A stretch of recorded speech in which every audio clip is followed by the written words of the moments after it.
In reporting there, Samkele Maseko joining us now. Samkele, was today a fitting tribute for somebody who, to many South Africans, represents selfless service and the pursuit of social justice? Yes, indeed, Francis. Today was a fitting service for Advocate George Bizos. So you saw the various messages that were being passed in his funeral service, the Category 1.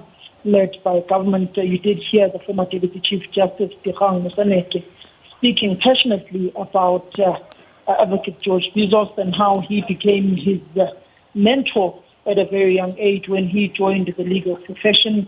Also going on how they represented the likes of the late communicator par excellence, Ronnie Mamwempa, and also represented the likes of the late former journalist and son of Walter and Albertina Sisulu, that is Sisulu, and also how George Bizos never shied away, even in his later years, of taking up work within the legal profession and representing the lives of the Marikana widows during the Marikana massacre.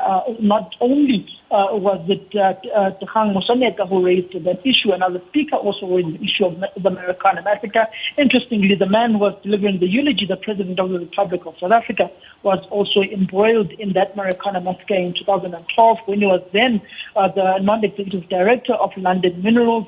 And also, he was not in politics or in active government at the time. He was just a National Executive Committee member of the African National Congress. But even he had a rousing view of Advocate George Bizos in saying that he represented the likes of Ahmed Timol in apartheid, the likes of Stephen Biko, and that many South Africans trusted George Bizos, and he never seeked the life of class materialism or fame.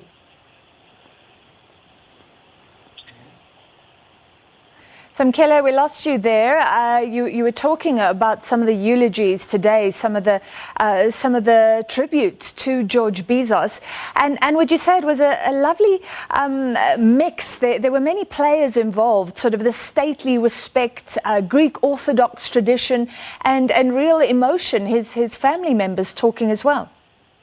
Yes, indeed. There was a lot of emotion that was portrayed in that official funeral of George Bizos, particularly from the family, from the grandson, Nicolaus Bizos, who spoke about his grandfather in saying that his grandfather was not about class materialism, he was not about wealth, he was not about self-glorification.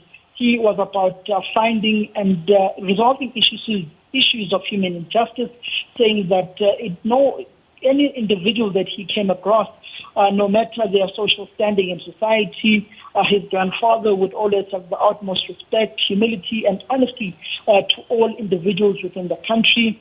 And he respected anyone from whether they're a total attendant, whether they're a politician, a president. He treated everybody the same. And when we saw injustices prevailing within society, he came out and spoke out against them and represented those who didn't have much of a voice, those who didn't have the resources to take themselves to the Constitutional Court. He said that his grandfather was a through and through human rights lawyer. He went on to say that when Morgan Tsvangirai was facing challenges in Zimbabwe, Advocate George Bizos went to Zimbabwe to represent Morgan Tsvangirai, the late Morgan Tsvangirai.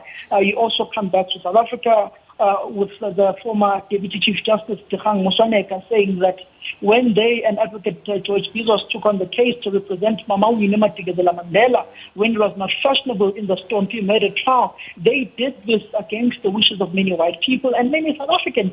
But they saw an injustice which was happening against Winnie Madikizela-Mandela, and they went and represented her. You go to how Advocate George Bizos also came into the fore to represent the Marikana widows, whom some today have not received any compensation from government at all. So it tells you the kind of man that George Bizos was, and that he was a human rights lawyer right up until the bitter end. And we will talk about him with another very famous human rights lawyer a little bit later in the show. There is this introspection about what the law should mean. I think his death has sparked that. Finally, Samkele, we're running out of time. We are still in lockdown level 2 as South Africa. How did that affect proceedings today? Government was very strict on the proceedings and the procession in Advocate George Bizos' funeral today. There was a bit of an increase in numbers earlier on in the morning, but government did manage that. Even without media practitioners, they were saying that they were only allowing in the SABC for pool feed purposes, and they just allowed another 2-3 journalists to come inside to take photographs of the procession as it was going inside and outside of the Hellenic Hall where the official government funeral was taking place. But even at the cemetery where our colleague Abongile Dumako, while government was adhering to the lockdown regulations of level 2 of no more than 50 people at a funeral. All right, thank you very much. Wrapping up today's proceedings, that official funeral, that was SABC News reporter Samkele Maseko.